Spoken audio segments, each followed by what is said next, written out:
اللہ اکبر لا الہ الا اللہ واللہ اکبر واللہ اکبر وللہ الحمد انہ وحدہ صدق وعدہ نصر عبدہ ہزم الاحزاب وحدہ لا الہ الا اللہ ان اللہ وملائکتہ یصلون علی النبی یا ایہا الذین آمنوا صلوا علیہ وسلموا تسلیما اللہم صل وسلم وبارک علی سیدنا محمد وعلی آلہ واصحابہ وازواجہ وذریتہ اجمعین رب اشرح لی صدری ویسر لی امری واحلل عقدۃ من لسانی یفقہوا قولی۔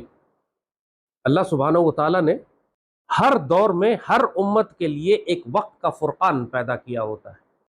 وہ یہ فیصلہ کرتا ہے کہ جو اس فرقان کے ساتھ کھڑا ہے وہ فلاح پانے والا ہے، نجات پانے والا ہے، اور جو اس فرقان کے خلاف کھڑا ہے وہ دنیا اور آخرت میں تباہ ہونے والا ہے، ذلیل ہونے والا ہے۔ ایک ہی دور ہے، سیدی رسول اللہ صلی اللہ علیہ وآلہ وسلم تشریف رکھتے ہیں، آپ کائنات کے لیے فرقان ہیں۔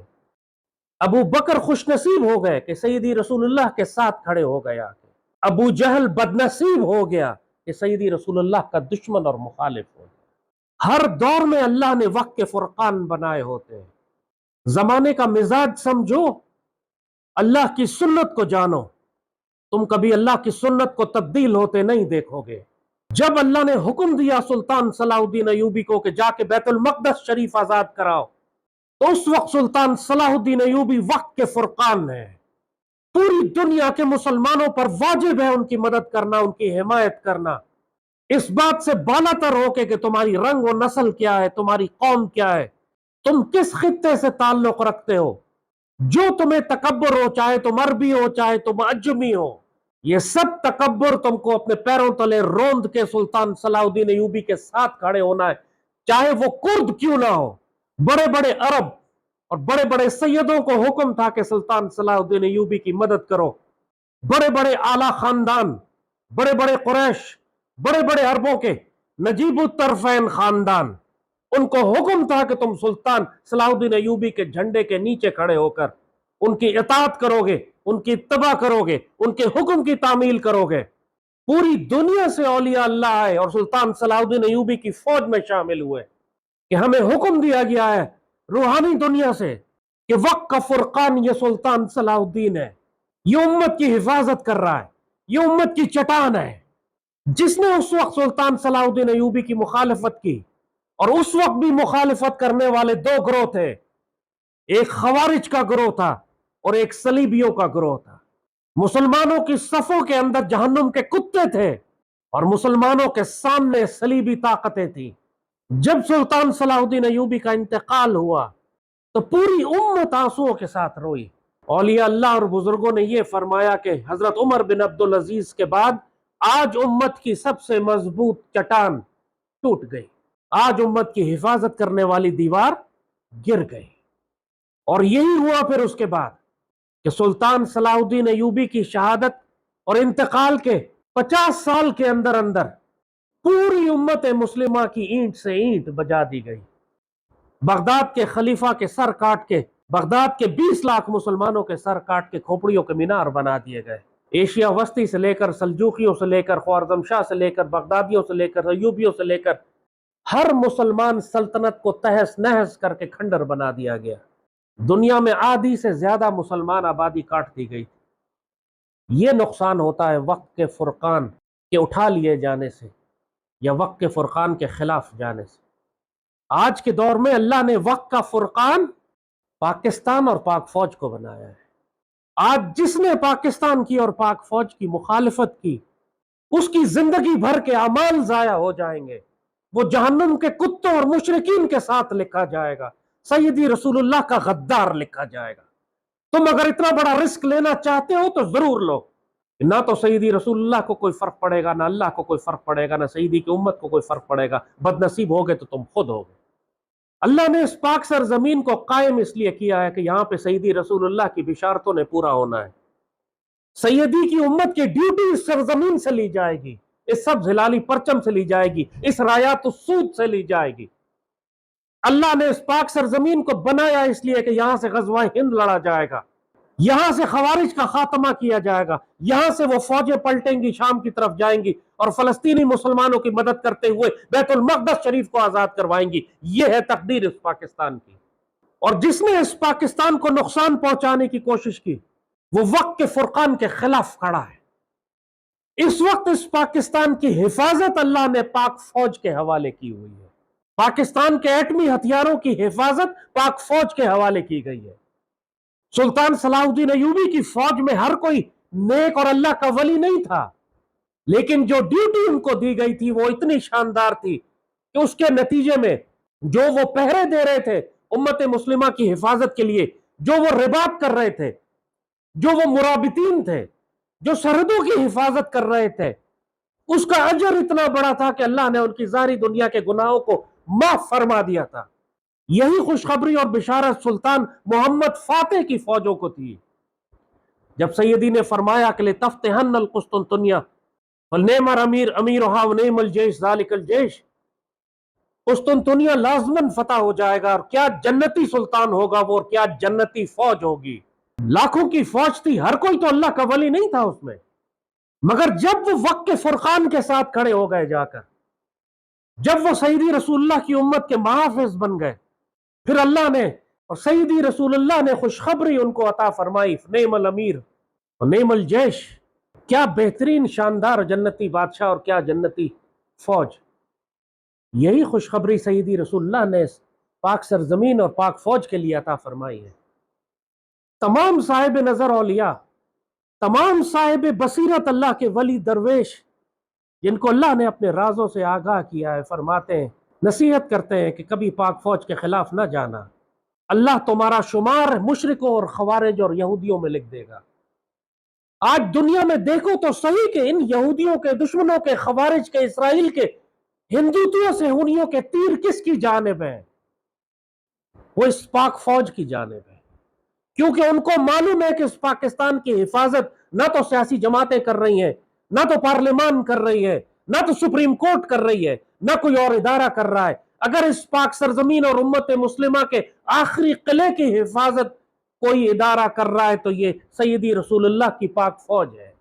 بابا اشفاق بڑا کھل کے کہتے تھے کہ حکومت سے جو مرضی اختلاف کرو، یہ تو سیاستدان ہے، کمینے ہیں، لیکن اگر تم نے پاکستان کو نقصان پہنچایا تو اللہ کی پکڑ میں آ جاؤ گے، تمہاری معافی نہیں ہے، تمہارے اعمال ضائع ہو جائیں گے۔ اور پاکستان کو نقصان پہنچانے کا، تم پاکستان کو کیسے نقصان پہنچا سکتے ہو؟ کیا تم پاکستان کی زمین اکھیڑ دو گے؟ کہ تم پاکستان کو کہیں اور لے جاؤ گے اٹھا کے؟ کیسے نقصان پہنچاؤ گے تم پاکستان کو؟ تم پاکستان کو نقصان اس وقت پہنچاتے ہو کہ جب وہ فصیل جس نے پاکستان کی حفاظت کی ہوئی ہے اس دیوار میں تم سوراخ کرنے لگو، اس طرح پاکستان کو نقصان پہنچاتے ہو تم اپنے سیاسی کتوں کی اطاعت میں، جو تمہارا نام بھی نہیں جانتے، تمہارے لیے دعا بھی نہیں کرتے، تمہاری مغفرت بھی نہیں کروائیں گے، اور قیامت کے روز تم سے بری ہو جائیں گے کہ مالک میں ان کو نہیں جانتا، انہوں نے جو گناہ میرے نام پر کیے ہیں۔ ان کے پیچھے چل کر تم سیدی رسول اللہ کی اس پاک فوج اور اس پاکستان کی دیواروں میں سوراخ کیوں کرتے ہو؟ دشمنوں کو راستہ کیوں دیتے ہو؟ تم کہو میں نے تو پاک فوج کو کوئی نقصان نہیں پہنچایا۔ بھول گئے وہ تم نے ٹویٹ کی تھی جس میں تم نے کہا تھا کہ یہ جو دہشت گردی ہے اس کے پیچھے وردی ہے؟ تمہاری یہ ایک ٹویٹ تم کو جہنم میں لے جائے گی، یاد رکھنا۔ تمہاری ایک فیس بک کی پوسٹ تمہارے اعمال ضائع کروا دے گی، یاد رکھنا۔ قرآن میں اللہ ان لوگوں کے حالات بہت عبرت کے ساتھ سناتا ہے کہ جنہوں نے ساری زندگی اپنے خیال میں نیکیاں کر کے اعمال جمع کیا اور آخر میں اپنی جہالت اور اپنی حماقت سے سب کچھ ضائع کروا بیٹھے۔ قرآن میں اللہ فرماتا ہے اگر تم نے سیدی رسول اللہ کی ذرا سی بھی گستاخی کر دی، حتیٰ کہ آواز اونچی کر دی سیدی کے دربار میں، تمہارے اعمال ضائع ہو جائیں گے۔ صرف آواز اونچی کرنے پر اعمال ضائع ہیں۔ اور کہاں یہ سیدی رسول اللہ کا پاکستان، اس کو نقصان پہنچانے پر کیا تمہارے ساتھ سلوک ہوگا؟ ذرا تمہارے تو وہم و گمان میں نہیں ہے کہ تم کتنا بڑا گناہ کر رہے ہو۔ تم جب پاک فوج کو ایک گالی دیتے ہو، سوشل میڈیا پر ایک پوسٹ لکھتے ہو، سڑک پر نکل کر ان کی تذلیل کرتے ہو، ان کو پتھر مارتے ہو یا ان پر گولی چلاتے ہو، تو تم اپنے اعمال ضائع کراتے ہو، دنیا اور آخرت میں جہنم کے کتوں کے ساتھ لکھے جاؤ گے۔ یہ بہت نقصان کا سودا ہے۔ اپنے سیاسی کمینوں کے پیچھے چلتے ہوئے تم بہت بڑا نقصان کر رہے ہو اپنا۔ ہمارے بزرگوں نے 50 لاکھ شہید دیے تھے اس پاکستان کو بنانے کے لیے۔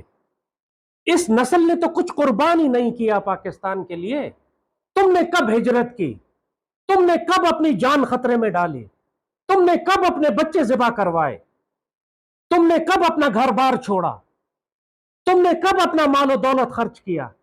تم کو تو اللہ نے تمہارے باپ دادا کی قربانیوں کے صلے میں یہ پاکستان تحفے میں دے دیا تھا، دیا گیا تھا سنبھال کے رکھنا کہ اس سے امت کا کام لینا ہے، اور اللہ نے کام لیا اس پاکستان سے، تمہاری آنکھوں کے سامنے ہے۔ مسلم دنیا اگر کسی حد تک قائم ہے ابھی تو اس پاکستان کے خوف سے۔ آج یہ شیر اگر دھاڑ نہیں رہا تو اس کا مطلب یہ نہیں ہے کہ یہ شیر نہیں ہے۔ کسی دن اس شیر نے اٹھ کے دھاڑنا شروع کر دیا۔ آپ سوتے ہوئے شیر کو بھی چھیڑتے نہیں ہیں، آپ کو پتا ہے کہ یہ اگر اٹھ گیا، اللہ نے اس ملک میں ڈنڈے والی سرکار بھیجنی ہے۔ اس ملک میں اللہ کا وہ بندہ آئے گا اور اس کے بعد یہ شیر دھاڑے گا۔ یہ دشمنوں کو ہم سے زیادہ معلوم ہے۔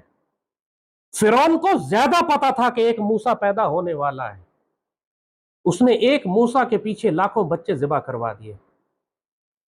آج پاکستان کے خلاف جو اتنی جنگیں ہو رہی ہیں وہ اس لیے ہو رہی ہیں کہ کفار کو پتا ہے کہ موسیٰ یہاں سے نکلے گا، ڈنڈے والی سرکار یہاں سے آئے گی، غزوہ ہند ادھر سے ہوگا، لشکر جو پلٹے گا یہودیوں کے خلاف وہ یہاں سے جائے گا۔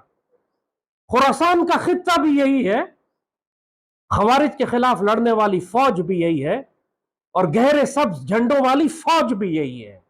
تم اگر سیکولر ہو، لادین ہو، اللہ اس کے رسول صلی اللہ علیہ وآلہ وسلم پر ایمان نہیں لاتے، پھر تم جاؤ جہنم میں۔ تمہیں یام زمین کے اندر گاڑ دیں گے یا اس پاکستان سے نکال دیں گے۔ تمہیں اس کی اجازت نہیں ہے کہ تم اس پاکستان کی تقدیر کے بارے میں فیصلے کرو۔ یہ پاکستان اللہ اس کے رسول کا ہے، کسی پنجابی، بلوچی، پٹھان، مہاجر، کشمیری کا نہیں ہے۔ بکواس کرتے ہیں کہ پاکستان تو 70 سال پہلے بنا، ہم 5000 سال سے پشتون ہیں، 5000 سال سے بلوچ ہیں۔ تم 5000 سال سے مرتد ہو، ہم لاکھوں کروڑوں سال سے مسلمان ہیں۔ جب عہد الست اللہ سے ہم نے لیا تھا، جب اللہ نے ہم سب سے عہد لیا تھا، الست بربکم، کیا میں تمہارا رب نہیں ہوں، اس وقت کلمہ پڑھا تھا ہر انسان نے۔ اس کے بعد انسان ہندو، یہودی، عیسائی، پشتون، بلوچی، پنجابی، مہاجر، ان عصبیتوں میں تقسیم ہو کر مرتد ہو گیا۔ یہ تمہاری پہچان تھی، تمہارا دین نہیں ہے۔ سیدی رسول اللہ نے فرمایا کسی کالے کو گورے پر، گورے کو کالے پر کوئی فضیلت نہیں، کسی قوم کو دوسری قوم پر کوئی فضیلت نہیں سوائے تقوی کے۔ جس نے اپنے آپ کو کہا کہ میں پہلے پشتون ہوں اور بعد میں مسلمان ہوں، وہ مرتد ہے۔ جس نے کہا میں پہلے بلوچ ہوں اور پہلے کشمیری ہوں اور پہلے سندھی ہوں، بعد میں پاکستانی ہوں اور بعد میں مسلمان ہوں، وہ مرتد ہے۔ سر تو کٹیں گے ہی۔ اگر ان مشرکوں اور مرتدوں کے خلاف ہم نے تلوار نہ نکالی تو ہمارے سر کٹیں گے، مسلمانوں کے سر کٹیں گے۔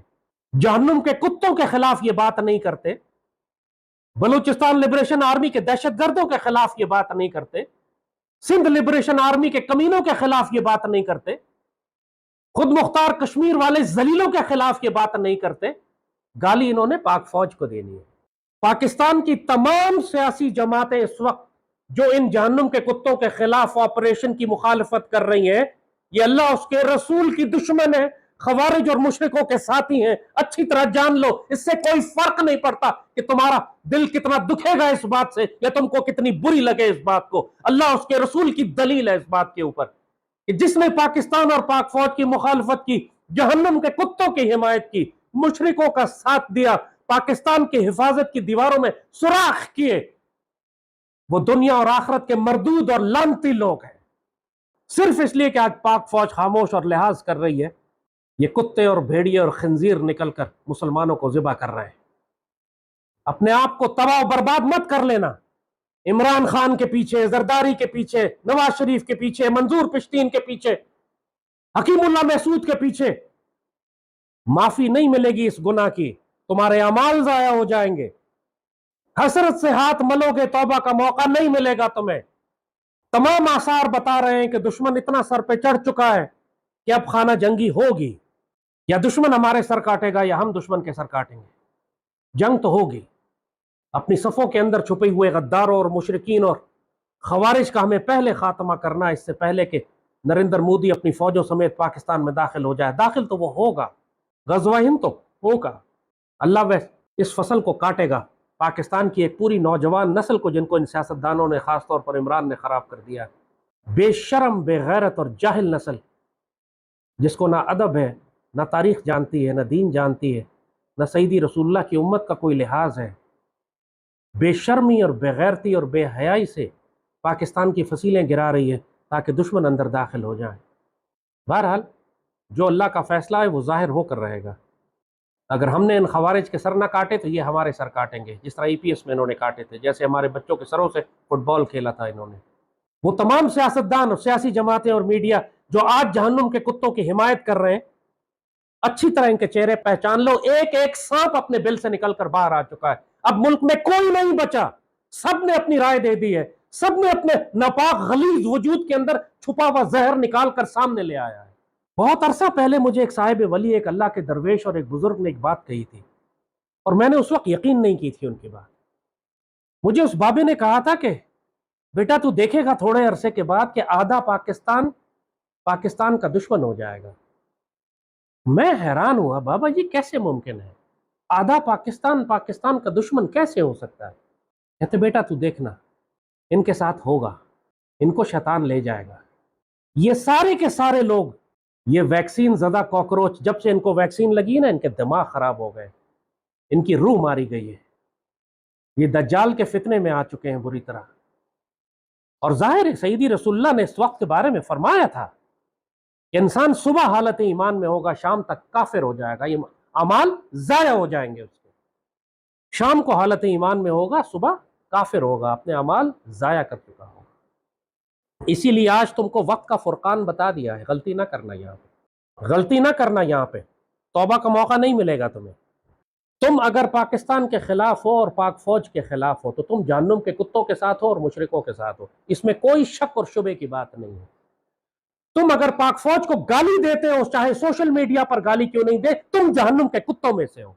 تم یہ جواز اللہ کے آگے پیش نہیں کر سکتے، میں نے ناسمجھی میں بیوقوفی میں قتل کر دیا، میں نے ناسمجھی میں بیوقوفی میں پاکستان کو تباہ کر دیا۔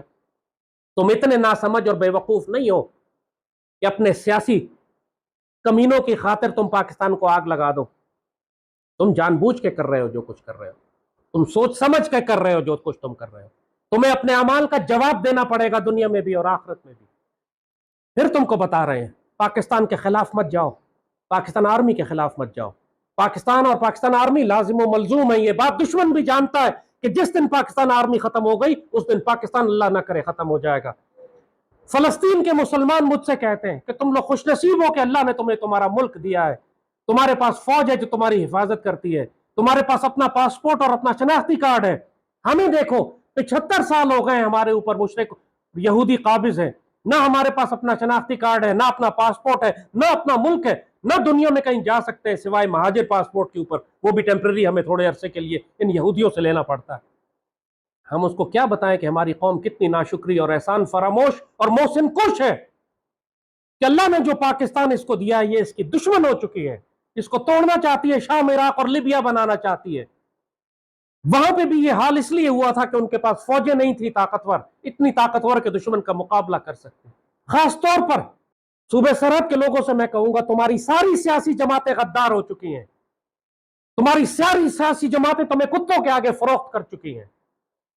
تم میں خود استطاعت نہیں ہے، تم میں خود طاقت نہیں ہے کہ تم جہنم کے کتوں سے لڑ سکو، ورنہ سوات کے لوگ خود لڑ کے نکال لیتے، ان کو پاک فوج کی ضرورت ہی نہیں تھی۔ جو پاک فوج تمہاری حفاظت کر رہی ہے، تمہارے پاس اب دو چوائسز ہیں، یا جہنم کے کتے یا پاک فوج۔ تمہیں پاک فوج بری لگتی ہے، جاؤ پھر جہنم کے کتوں کے ساتھ رہو، وہ تسلی سے تمہارے ساتھ وہ سلوک کریں گے جو سوات میں انہوں نے کیا تھا، گھروں سے بچیاں بھی اٹھائیں گے، تمہاری دولت بھی لوٹیں گے، کیونکہ اس خوارج عقیدے کے مطابق تم کافر اور مرتد ہو، تمہارا مال لوٹنا ان پہ حلال ہے، تمہاری عورتیں اٹھانا ان کے لیے جائز ہے۔ سوات کے اندر یہ کرتے تھے، یہ ایک ایک کمانڈر نے 10-10 بیویاں رکھی ہوئی تھی، کنیزیں بنا کے، لونڈیاں بنا کر۔ تم یہ چاہتے ہو تمہاری بچوں کے ساتھ ڈیرہ اسماعیل خان ٹانک اور ان علاقوں میں بھی یہ ہو، بنوں میں بھی یہ ہو، کیونکہ اب یہاں پر لا کر آباد کر دیا ہے ہزاروں کی تعداد میں ان دہشت گردوں کو، ان ذلیلوں نے۔ جنگیں اب ہمارے شہروں میں ہوں گی، بار بار ہم کہتے تھے جنگیں ہمارے شہروں میں ہوں گی، تو تمہاری مرضی ہے، تم نے خوارج کا ساتھ دینا ہے، بسم اللہ جاؤ خوارج کا ساتھ دو، تم نے اپنی قبر میں جانا ہے، پھر ہم جب خوارج کو قتل کریں گے تو تمہیں بھی قتل کریں گے۔ پھر معافی مت مانگنا ہم سے کہ پاک فوج ظلم کرتی ہے، اور اگر تم نے پاک فوج کے ساتھ کھڑے ہونا ہے تو اگر تم مارے بھی جاؤ گے تو تم بہترین شہید ہو جو خوارج کے خلاف لڑتا ہوا شہید ہوگا۔ ہم اپنا فیصلہ کر چکے ہیں، ہم سیدی رسول اللہ کی امت کے ساتھ کھڑے ہیں، ہم پاکستان کے ساتھ کھڑے ہیں، ہم گہرے سبز رنگ کے رایات السود کے ساتھ کھڑے ہیں، ہم پاک فوج کے ساتھ کھڑے ہیں، ہم غزوہ ہند کے ساتھ کھڑے ہیں، ہم اہل فلسطین کے ساتھ کھڑے ہیں، اور جو ہمارے ساتھ نہیں کھڑا وہ جہنم میں کھڑا ہے۔ تسلی کر لو، تم جہنم میں کھڑے ہو اگر تم ہمارے ساتھ نہیں کھڑے تو، باقی تمہاری مرضی، تمہیں جلد پتہ لگ جائے گا۔ فیصلہ تم نے تلواروں سے کرنا ہے، آؤ تلوار سے فیصلہ کر لیتے ہیں۔ تلوار سے فیصلہ تو ہوگا، ظاہر ہے غزوہ ہند پتھروں سے تو نہیں لڑی جائے گی۔ خوارج کے خلاف ہم تلوار نکال چکے ہیں، جو ان کا حمایتی ہے اب ان کے سر بھی کاٹے جائیں گے۔ ہم تو سیدی رسول اللہ کے ساتھ ہیں، اور سیدی نے ہمیں حکم دیا تھا کہ جہاں بھی یہ جہنم کے کتے نظر آئیں انہیں قتل کر دو، بلکہ سیدی نے یہ فرمایا تھا اگر مجھے نظر آئے تو میں اپنے ہاتھوں سے ان کو قتل کروں گا۔ ہم تمہیں قتل کریں گے اور سیدی کے پاس جا کے رپورٹ پیش کریں گے کہ سیدی ہم نے آپ کی ڈیوٹی کی۔ اللہ تعالیٰ پاکستان کو، پاکستان کے مسلمانوں کی حفاظت کرے، ان کے جو سیدی رسول اللہ سے وفادار ہیں، جو جہنم کے کتوں کے ساتھی ہیں، اللہ ان کا انجام جہنم کے کتوں کے ساتھ کرے اور ہماری تلواروں کے ذریعے ان کا خاتمہ کرے۔ اللہم صلی وسلم مبارک علی سیدنا محمد وعلی آلہ وصحبہ وسلم۔